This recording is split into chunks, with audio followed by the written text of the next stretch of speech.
nothing directly financial. But without this approval, they would certainly have to put in the 1.2 billion to address the initial issues you talked about at the beginning of your presentation. And ongoing management, yes. And a follow-up to that, excuse me, Councilor Burton, what does Lebanon get out of it? They don't invest anything. What do they get out of it? They get the $1.2 million worth of avoided costs and infrastructure that they need to have, but they also get about a $200,000 a year payment for the gas, which goes on as it follows the curve up and becomes more than 200,000, follows the curve down, but it goes on for the life of the project. Okay. Councilor Burton? Taking an overall look, it's a good fit for the city. It's a good fit for the hospital, DHMC, and the Tuck School at Dartmouth. I plan to vote yes. What is the size of the Manchester project in comparison in terms of megawatts?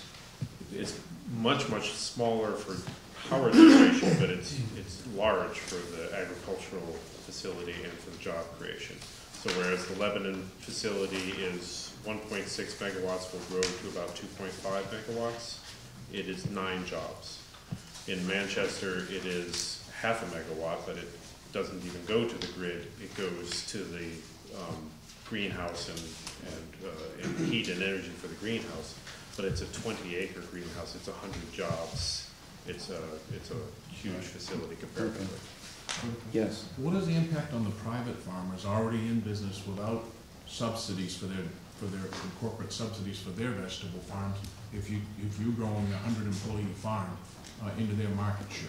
That's a really great question. Part of the model that we build is there's a component called the Food Hub. Our partner who actually operates the greenhouse is a marketing and distribution grower as well.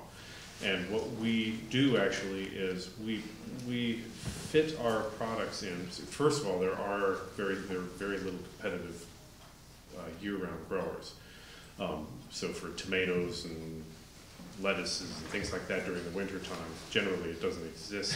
And we actually switch our crops during harvest time to complement the existing crops. So we typically switch to basil crops and herb crops that aren't competitive to the local farmers. But here's one of the most interesting things about what we do. We actually come out of helping to develop local food systems for people. The Food Hub, because we have now 20 acres, will be about 10 million pounds of food a year going into Concord, Manchester, and Boston. Because we have that distribution connection and we have the wholesale buyers already, we do, through the Food Hub, we have a wholesale buyer utility where they can buy also from the local farms. So the local farms drop at our distribution facility and can distribute through the same channels. So we open up new markets for the local food producers, and that's a huge part of the value we bring to community. It's actually from a mission point of view, why we do what we do. It's important. We're looking to build local food security, local energy security. That's what. So you do the traditional summer crops during the summer and the basil crops during the winter. That's right. Sorry, reverse of that. We do what is the tradition, what the local farms might be producing during their harvest period. We drop out of that market whatever amount they want to be putting in that market and switch it to a basil crop, typically to basil or herbs. Things that are high value, we have to ship them further than our usual market because we were looking just to do local food. Yes. See, one of the things that I was talking about yesterday was the fact we got the food bank and the soup kitchen over there. They're always looking for food. Yeah. You know, and I said there must be a real good way to be able to put all of that stuff together where we can get some benefits in these areas where we always seem to have a shortage. Yeah, that's a good point. That's a good point. Yeah, and actually Carbon Harvest, as part of our business plan, about 10% of the product are what's called less than perfect. So when we go to the tomato that's going to sit in the grocer has to be perfectly round, perfectly red, can't have a little green spot here, can't have an odd shape to it. So we cull close to 10%, which is a little higher than the industry norm, but we put out a premium, absolutely premium product. That 10% we donate entirely to the local food banks. So Yeah, 10% of, That's a big thing. yeah, 10% of 10,000 pounds of food is a lot of food for the food bank. Yeah. And again, we're very focused on local community food development, and that includes handling issues of food disparity. Yes. Thank you, Councilor. Gavin. You'd mentioned that there were 5 projects that were awarded bids from the REF funds. And this is the 5th one, because we approved the other 4. That's correct. But the Manchester project's coming at some point to us. Very soon. So where, are they not getting funding from this We source? have not That's issued an really- RFP to which project like that would respond to, or could respond to. I see, but if you were to issue an RFP, or let me put it this way, are you planning on issuing an Yes, we're planning on issuing an RFP. RFP? And why, I mean, if your $1 million is being taken up by these 5 projects, what's the RFP for? The next round? The next round for, we have So- additional income coming in. So you would have complied with your 2-year requirement, Yeah. and now you're on the next 2 years that you're looking at. Thank you. Okay, any further questions? Thank you both very much. Thank you. So we have a motion and a second on items 23 and 24. Any further discussion? Okay, all in favor, signify by saying, We do a separate, or? sure.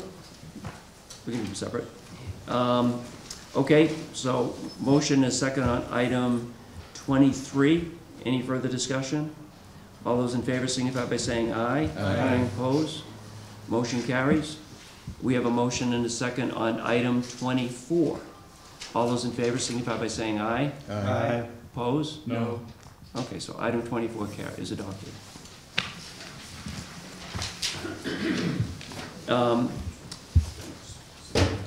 Like to ask for a motion to adopt agenda items 26 through 30 from the Department of Resources and Economic Development. Move. Any discussion? Hearing none, all those in favor signify by saying aye. Aye. Opposed?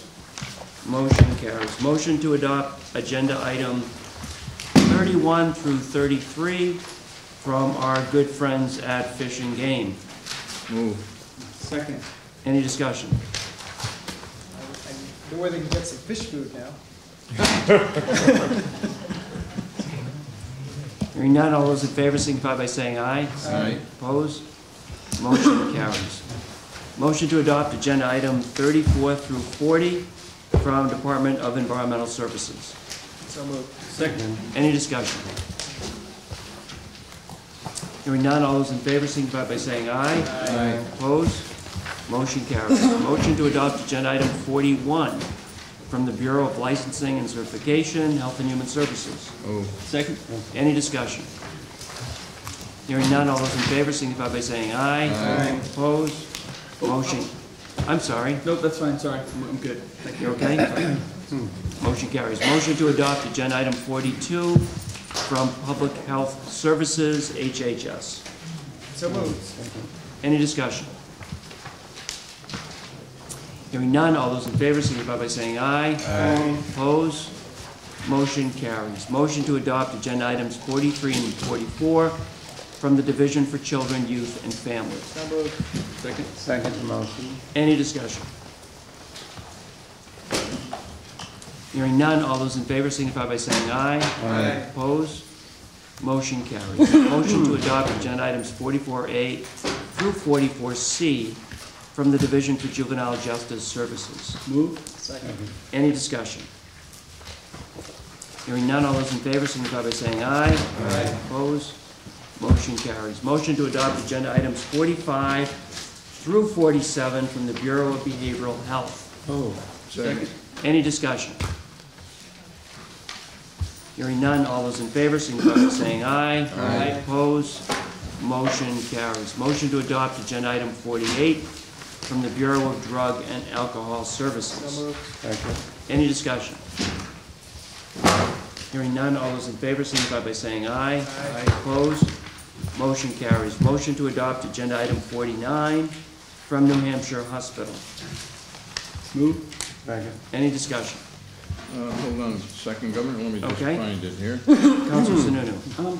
Nick, can you come forward, please? Yeah, I actually, it's fine, we voted on it. I do have a question about item 42, 41, just going back.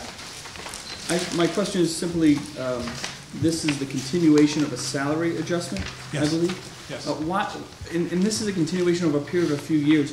Why haven't we simply raised the salary instead of continuing with an adjustment? Because if we make a change in that salary class, it would impact all other state employees who would be in that salary class.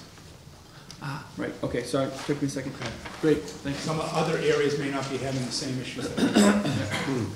Thank you. Okay, so don't go away, we have a question on 49 from about Hampshire Hospital.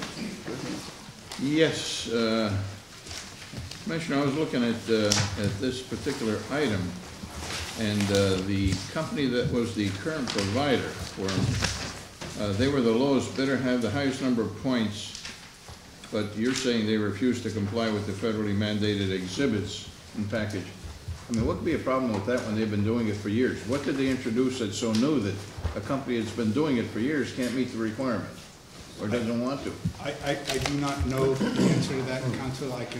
I'll make a call. I do have a late item coming up. I'll make a call and find out the answer to that. All right, if we can hold this then until... Okay, why don't we just hold it, we don't need to table it, we'll just hold it. Yeah. So it's item 49. 49. Yeah. So we have a new Robert Rules of Order, the whole thing. Yeah. Sorry. Well, that's an in-between step. Just rules of order. Yeah, I don't want you to go up there. I don't want, we're not sidebarring. Another Go ahead. question, Governor? Sorry, it just occurred to me. Why don't we change the position into a new salary class?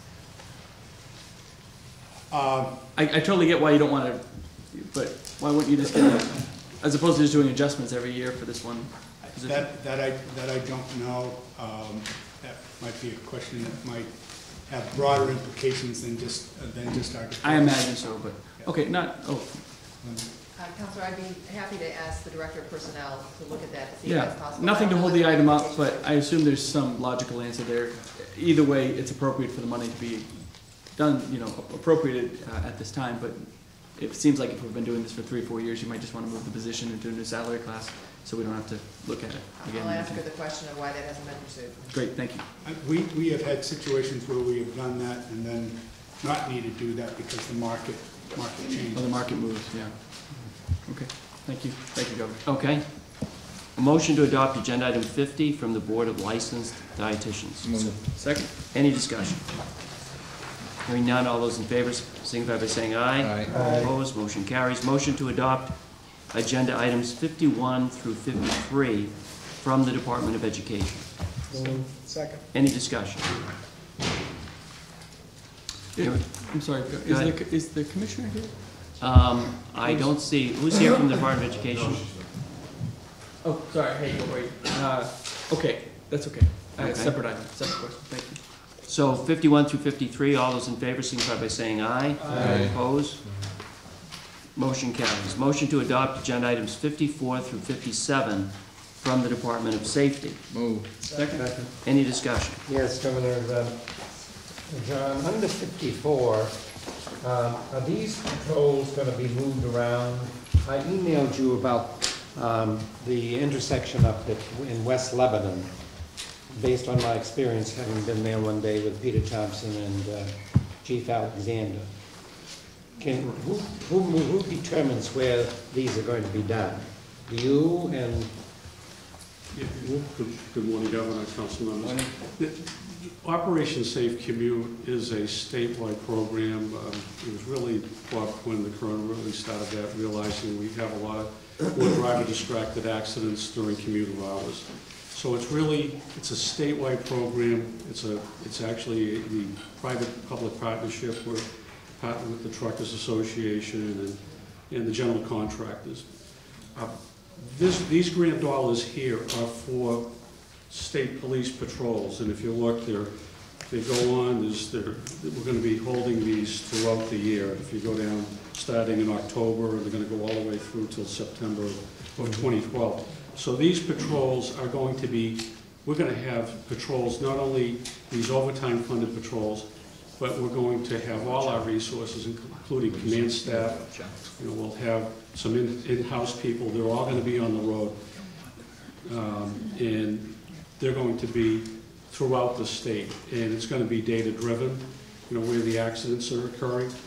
Separate to that is the local law enforcement. The local law enforcement will have the ability through highway safety to go and get their own grant dollars, and in their particular communities, they're going to have the ability to target the areas off the main state roadways for where they think they should be deploying the resources. So this is a partnership with state and local. There are meetings that are going on regularly, so it's coordinated. So I can bring back to the Colonel, I know I did get your email, I did respond, that he's dealing with Chief Crate up in Enfield. He's really the force for the chiefs, and we can make sure that that exit 20 area gets hit as we go forward. Any further questions for the Commissioner? Thank you very much. Okay, thank you. So we're on 54 through 57. All those in favor signify by saying aye. Aye. Opposed? Motion carries. Motion to adopt agenda items 59 through 72 from the Department of Transportation. Move.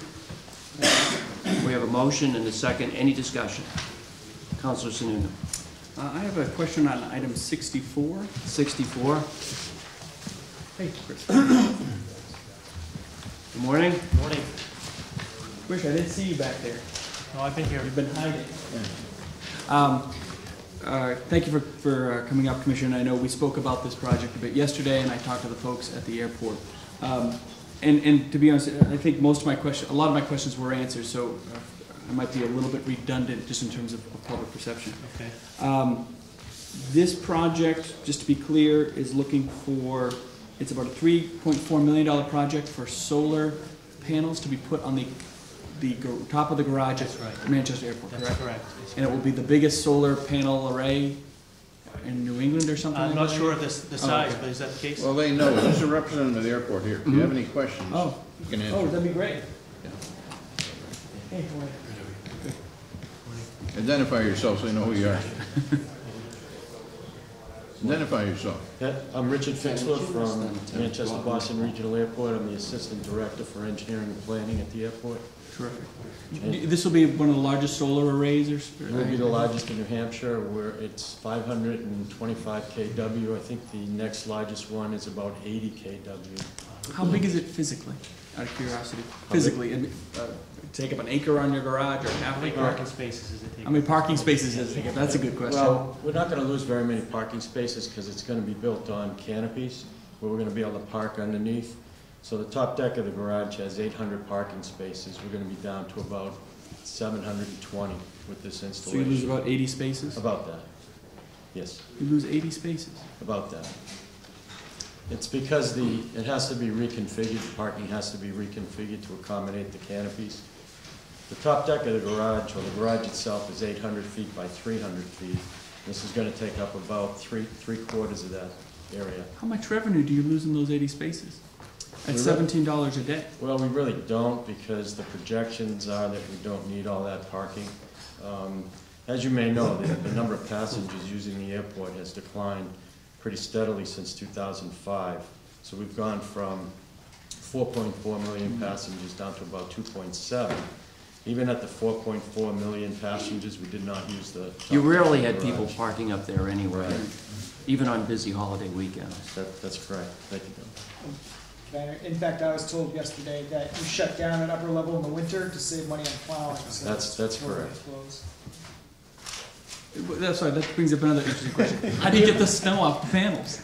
He wants It to send snows, it up right? the water I bill. mean, Anyway, there's a can't reason get it. I asked that question. There's a reason why solar power is a little controversial here in the state, because panels get buried in snow. It doesn't work. Well, the panels are elevated, as I said, because we're going to park vehicles, potentially park vehicles underneath. But they're tilted at 22 degrees. So what they tell us is that the snow will So is my melt roof. and slide off. Does snow not build up on your roof? But keep in mind, the bottoms of these panels are going to be like 8.5 feet high. So that the low side of the panels, they're going to be on elevated structures so that vehicles can park underneath. No, I know, but how do you get the snow? This is even compounding the problem. How do you get up there to get the snow off the panels? The snow doesn't. It'll come off naturally. It will? That's what they tell us. You want to bet? In the spring. You want to bet? Yeah. I mean, July. Yeah, exactly. If I may I mean, in all seriousness, that's not, you gotta maintain them, right? If we need to get up there, we will send our men up there. We can get access Yeah. to the roof. We can plow with small equipment, make Okay. pathways. Yeah, you gotta be careful, that's a slippery slope. Okay, more to the point, or at least, I'm sorry, Dan, I didn't mean to interrupt if you had another question. Well, I was gonna say, and you're from the airport, but what I was told yesterday was the power projections are really for March to December. And correct me if I'm wrong, but I was told by another individual from the airport that you're not factoring in much electrical generation during the snowy months to factor in the fact that the panels would be covered by snow. Well, in fact, the projections say that we will produce about half as much electricity during the winter months as we Okay. do during the Well, summer. that makes sense, at least it's being accounted for, so that makes good sense. Look, my overall problem with this is, and you've got to come up second, so I won't take my wrath out on you. This is almost $3.5 million of public money. Unfortunately, there is and I don't mean to take it out on you, but I think this project is a great example of two things. Number one, the idea that somehow federal money is free. It's taxpayer dollars, okay? We're all paying for this stuff. The second major problem I have is you're looking to save $100,000. You're looking for the taxpayers to spend $3.5 million so you can spend $100,000 per year. That's no payback. You'll never get your money back. And not that all environmental projects need to have 100% payback. I understand about the other intangible benefits of it, but that's to be blunt, I think that's insane. I really do. I think this project is a disaster for the taxpayer. It's nice that the federal money is out there for you guys to get, I suppose. For you, I don't blame you for going after it.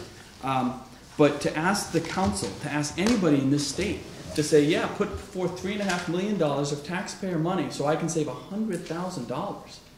That's crazy. Well, I mean, there's a major budget crisis going on in this country. Never mind the state, especially in Washington. And, you know, if those boneheads down in Washington don't have the right sense to protect their own money, well, that's why at least we have some sense here to potentially, I don't want to say thwart the project, but put in the true checks and balances of the system. So, two things. One is the question more for Chris. What happens if we don't approve this? Can they still go forward with their own federal monies, or are we just rejecting the state part of the money, or are we rejecting the entire project? And what are the next steps for either of those two scenarios? Well, if your first question, if we reject our portion, our 2.56%, the $87,000, we could still administer this grant and it could still go through as long as the airport could come up with that additional 2.56%. So if we were to say no to item 64, we're only saying no to our state piece? Is Are we that saying right? no to the funding part of the state piece, or are you saying no to the I'm saying no to 64. Well, however, So it's 64 both, is it's written. both. Then I It's think both, right? then that question, I have to follow up, Counselor, I don't know. It may put the project in jeopardy, but I'm not Okay. certain. I mean, again, to be blunt, I hope that, with all due respect, I hope the project's in jeopardy because I pay federal taxes, we all pay federal taxes. These are our dollars going in to save the airport $100,000. I just don't see it. Are there other benefits in addition to the 100,000, or is that basically it? Well, the project is, let me back up. The federal government or the FAA has a program called VAIL. It's Voluntary Airport Low Emissions Program. This project was qualified not based on cost savings. They're not looking at that. They're looking at what kind of air emissions reductions can be achieved by this project. And that's how they determine. We have to be, to qualify for that program, you have to be in a non-attainment or a low attainment area. What is that? What is non-attainment or low attainment? We're in a non-attainment area for ozone and a maintenance area for carbon monoxide, which means that the air quality at the airport for those two, particulates is below what the standards are. But this doesn't affect the air quality at the airport. Well, This it's statewide. is It's statewide. well, or New England wide, right? We get our power from out of state too. It can be. It So we're contributes- reducing the emissions at power plants in New Hampshire and New England, and it's going to have zero bearing on the air quality at the airport. Well, the State Department of Environmental Services, the Air Resources Group, looked at the application. They accepted the application and they're willing to issue air quality emissions credits to the airport for the project. No, I understand how it works, but just to be clear, this has zero bearing on the air quality at the airport. Directly. If they want to make a if they want to say that the air quality in Greater New England is going to be benefited somehow by this, technically, in theory, yeah, I suppose. but let's be honest, the air quality in New England is pretty darn good, by the way. So I think that's and I understand you're not making that argument. I'm not blaming you. I think the guys administering this program, that's where I really have the problem. With the program, with their justification that this money should go to Manchester because there's some sort of air quality issue at Manchester that's going to be mitigated, is 100% fallacy. I would love to see public monies put in there if there really is an air quality issue for something to take care of the emissions at the airport. I think that's a real net benefit to the state of New Hampshire, potentially, and the people of New Hampshire and the folks at the airport, and then we can really have some tangible benefits here, if it were substantial enough. But $3.5 million of taxpayer money to save you guys $100,000 on an electric bill that has a net air benefit to Greater New England that's virtually zero. I mean, it's almost negligible, really. In an area where we already have pretty darn good air, is a pure, let me say it right into the game, pure waste of government money. It's everything that is wrong with this country right now, frankly. And I mean, I really implore everyone to stand up and say, enough is enough with this kind of garbage. And I understand you guys, if you don't get the state money, you can still probably go forward with the project. And that's your right to do so, but I don't think the governor and council should sit here and be party to it and endorse that kind of frivolous kind of taxpayer spending. Can I just make a couple of course, statements? No, absolutely. I went on my rant, you can go on your. No, that's okay. In terms of taxpayer money, the money comes out of the airport trust fund, which comes from ticket taxes of airline users. It doesn't come from federal income tax or anything like that. Ticket taxes. Ticket taxes. Yes. They are taxes, they're ticket taxes. And that's where the money comes from. FAA allocates a certain amount of money to be spent on this program. We met their qualifications. So we pursued it, and as you said, you can't blame us. It's going to save the airport some money. As far as the state piece goes, the state match, as I said, the airport, number of passengers using the airport has declined significantly, which means our budget has been cut significantly, which means we're really not putting money in our capital reserve account, which means as we need funds for other projects like pavement replacements, like environmental projects with regard to stormwater management, which is coming up. We have a major ramp replacement project and HVAC replacement project in the terminal, which, by the way, we're trying to do geothermal in that. But we have all these projects coming up, and we have coverage accounts to maintain and coverages. So what we're trying to do is minimize what we have to draw from our capital account. I can't tell you that we can't cover this. We can cover it, but we're trying to manage our funds to the extent that we have to be able to cover other projects as they come up. Chris, this is aviation trust fund money. Comes from user fees. That's correct. Which has been very beneficial. There were projects across the airports in New Hampshire, even the secondary airports, that would have never got done because local government just can't afford these big costs. Sometime, Council, you will have to get out your red carpet like you did with me years ago. Listening to this? For Councilor Sununu, you remember? I flew down there and... We're going to wrap him in the carpet, that's... Hey, I would love to go to the airport and take a full tour and get to understand the air emissions problems and what the airport can do. This is not about the local airports, right? With all due respect, this is garbage that's going to reduce the very negligibly reduce the energy consumption in Greater New England, and therefore, I mean, what's the real benefit to Manchester Airport? $100,000. They can. I'm all for those projects that help those secondary airports, and not that Manchester doesn't need help sometimes in certain areas. I just think this one's completely wasteful. I'd be the first one to say this type of money should be going to those secondary airports that have bigger financial draws and bigger financial issues than this stuff. And I'd be more than happy to support those ones as long as they make at least some sense. But I don't see it. Sorry. Sorry, boys. How would the money be spent? Can you tell us that? The state share? No, the $3.4 million. I mean, who do you write a check to?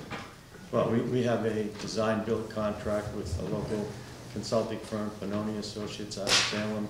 We have Kelly Construction, which is a local Manchester construction firm, which is partnering with them. Grow Solar is the firm that is going to provide the solar panels. Where are they from? They're out of Vermont. Mm-hmm. And so it's somewhat of a local project. It's going to put money into the local economy through this contract.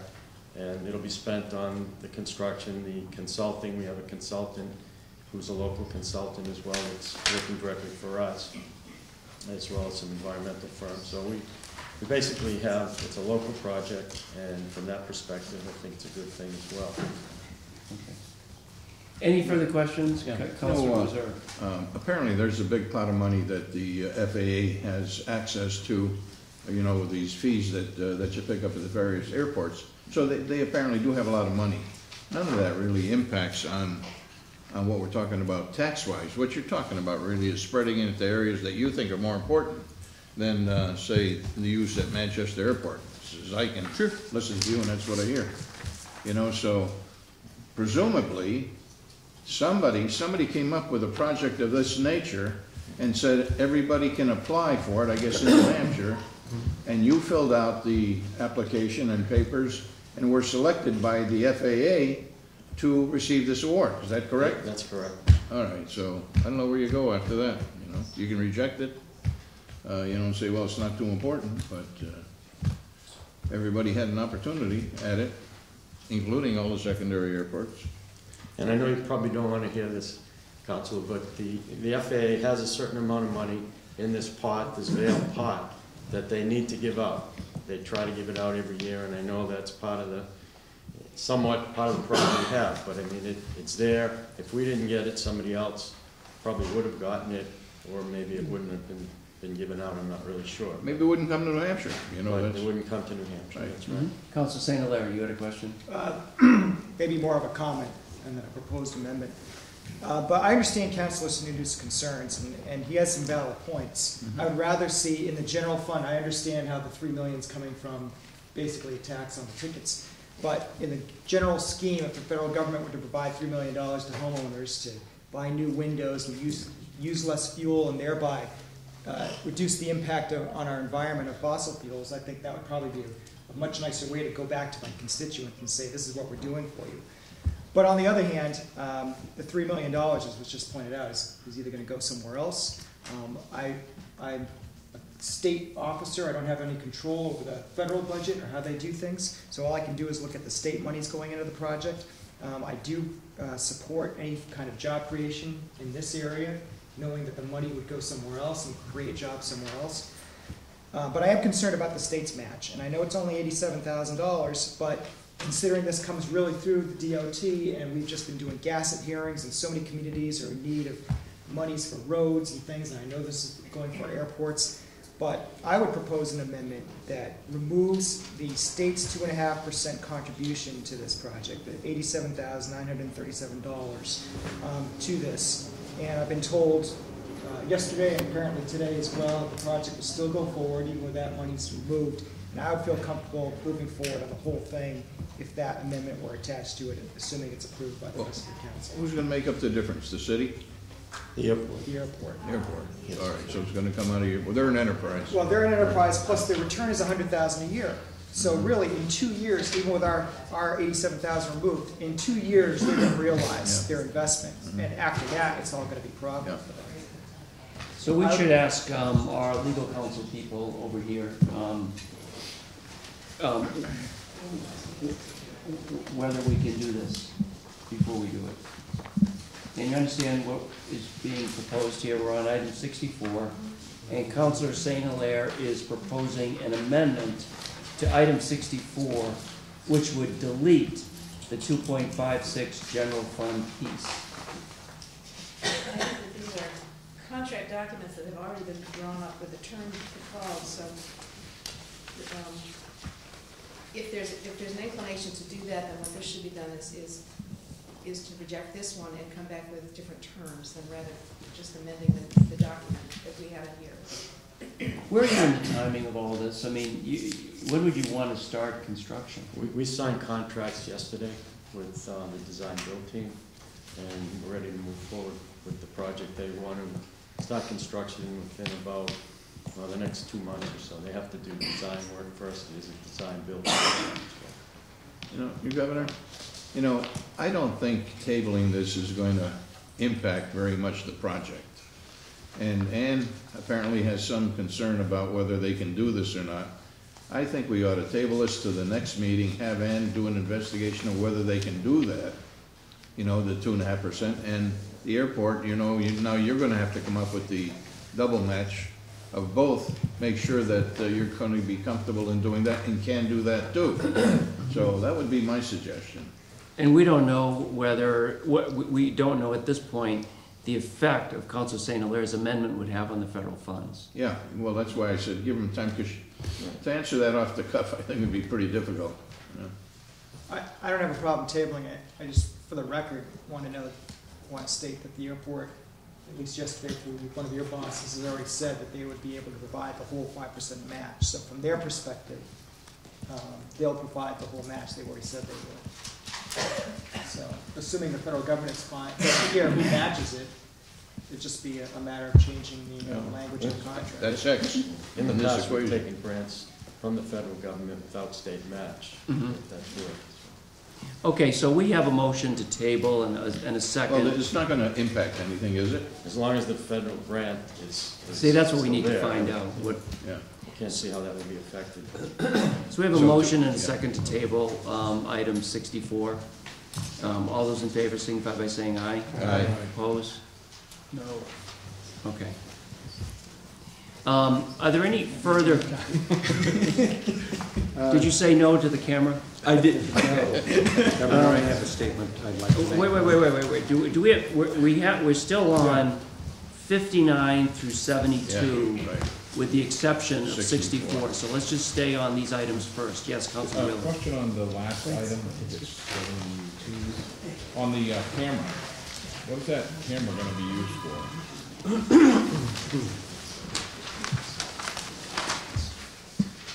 This is for the dynamic message signs and the closed circuit camera. That's what we use. Those images are brought back to our traffic management center so we can see what the weather's doing. We have a number of them now across the state. So this isn't gonna be used in any way, shape, or form for any type of electronic ticketing or that sort of thing? No, sir. Just for traffic and weather information? That's correct. Okay, any further questions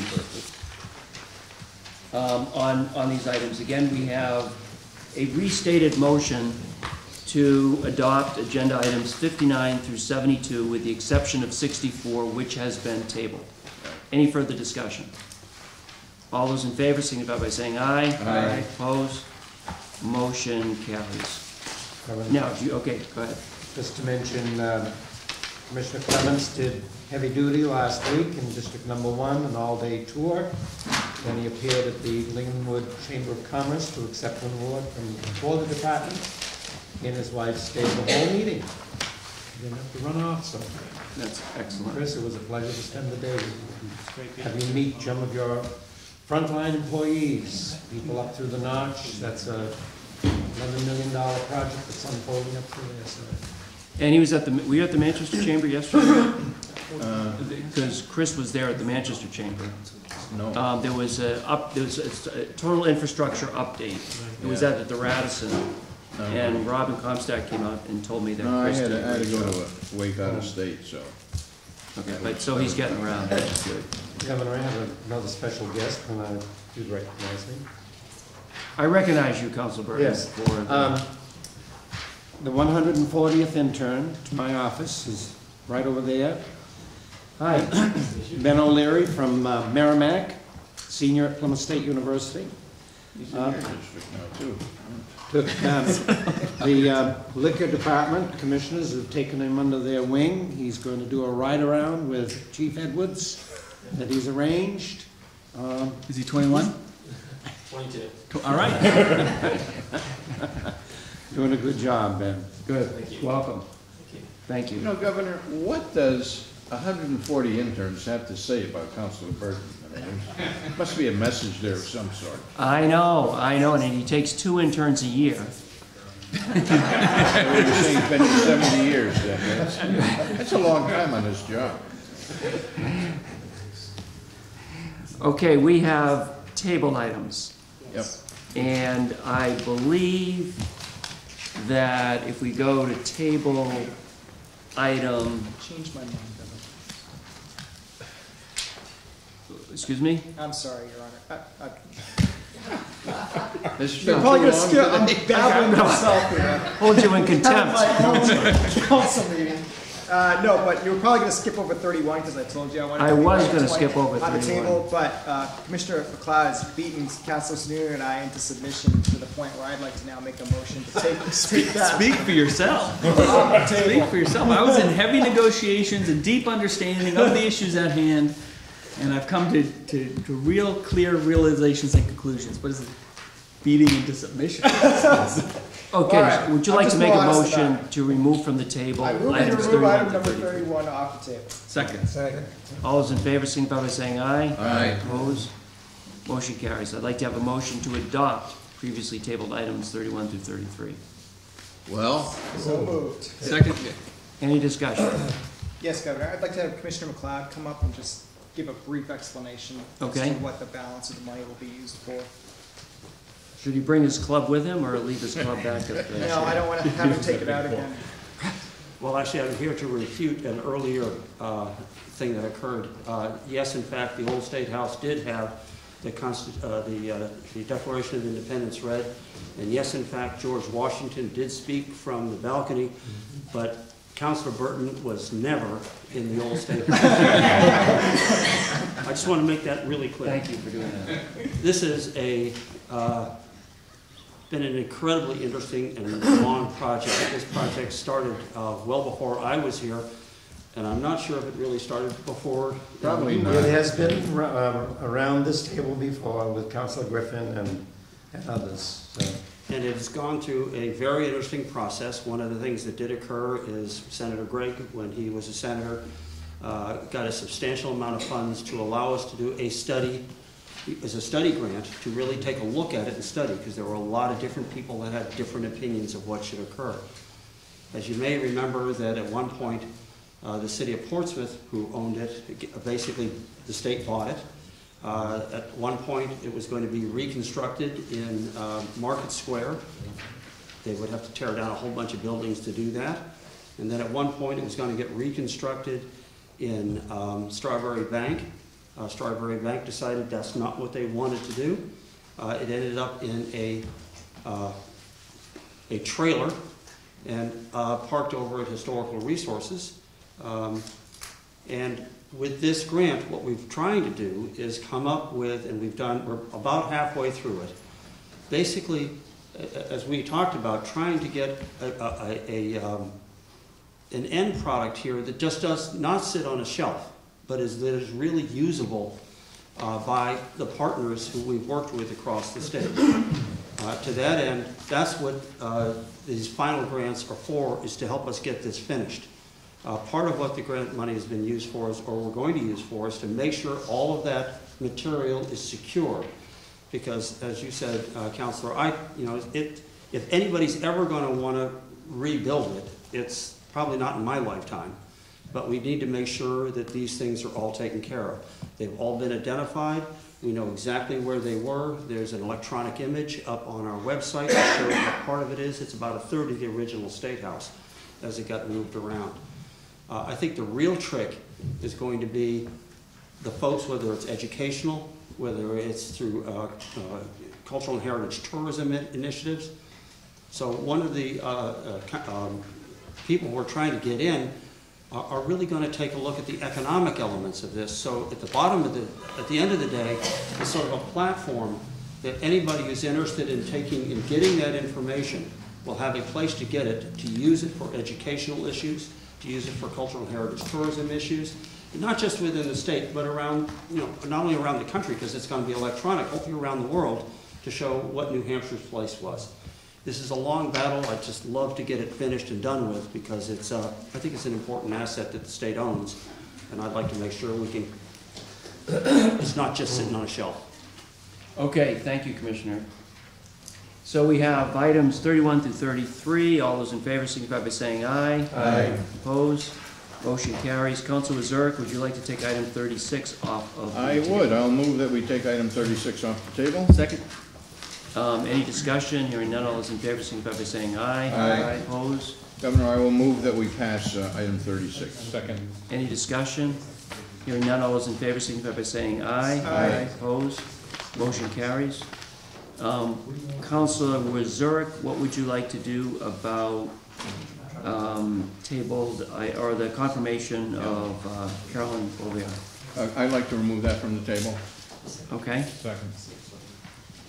Any discussion? All those in favor of removing that from the table, signify by saying aye. Aye. Opposed? Motion Governor, carries. I will move that we go ahead and confirm Carolyn Beauvier. 2 weeks ago, when we had our last meeting, I was handed some papers and information just prior to the meeting. I didn't have time to really look at it. And there was a letter from one of our state reps. And when I talked to him during the week, his concern was that he had somebody he thought might be a little bit better. And I said, well, it's not really your appointment. So we got that squared away, and so I'm going to move that we go ahead and confirm Carolyn Beauvier. Okay. All those in favor, signify by saying aye. Aye. Opposed? Motion carries. We have 2 late items and a hold item to go through. Hold, yeah, we got the And a hold. hold, we have a hold. Late item agenda A, I'll have a motion to adopt late item agenda A from Environmental Services. So moved. Second. Any discussion? Hearing none, all those in favor signify by saying aye. Aye. Opposed, motion carries. I'd like to ask for a motion to adopt late item agenda B from Health and Human Services. So moved. Second. Any discussion? Hearing none, all those in favor signify by saying aye. Aye. Opposed, motion carries. We have a hold on item 49. Commissioner Tumpus? The incumbent vendor was Hobart. Yeah. And they had done business with the state, specifically at the New Hampshire hospital for the past 8 years, we believe. It's as far back as we went. Right. There are several exhibits in the package, exhibits D, E, F, and G in the package. I'm Item sorry. 49. Item 49, having to do with Exhibit D, having to do with a drug-free workplace. Exhibit E, having to do with, and these are standard exhibits that we have in all of our contracts, regarding lobbying, regarding Exhibit F, regarding debarment, suspension, and other responsibility matters, and G, having to do with Americans with Disabilities Act compliance, and H, regarding environmental tobacco smoke. All those areas, the Hobart refused to sign those. They've signed those over the past number of years. For whatever reason, they did not provide us any reason at all as to why they refused to sign those. What I'm trying to find out as to whether these standard exhibits, and perhaps Linda Hudson may know that, or these are specific to contracts that come through the Department of Health and Human Services regarding these exhibits. Yeah, it just seems kind of strange to me. You know, we've been doing business with it for 8 years, and all of a sudden, and what you recite there is quite a list.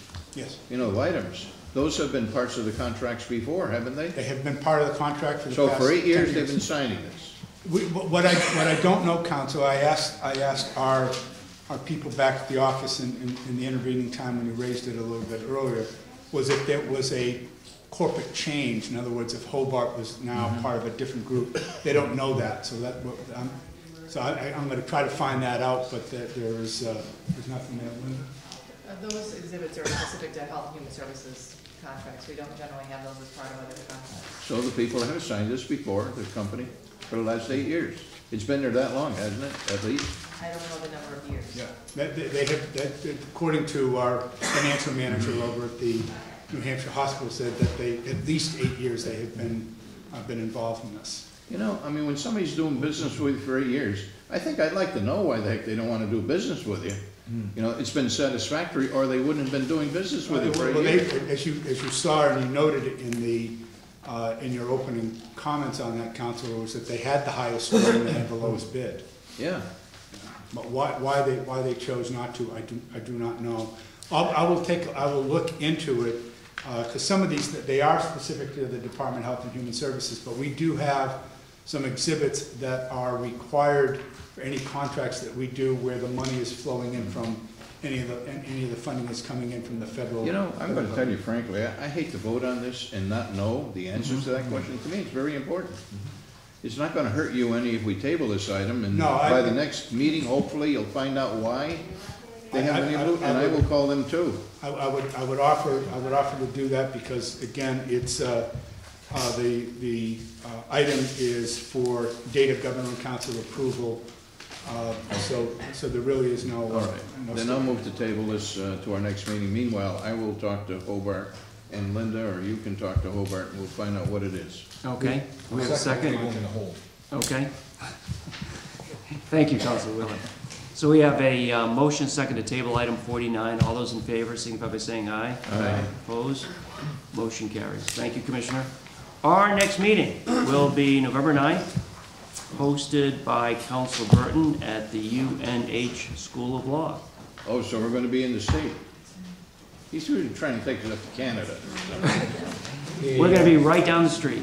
We'll have a longtime friend of mine, Father Cryans from UNH, priest for the prayer, and thanks to Star and Bob, we may have found a pianist from Littleton.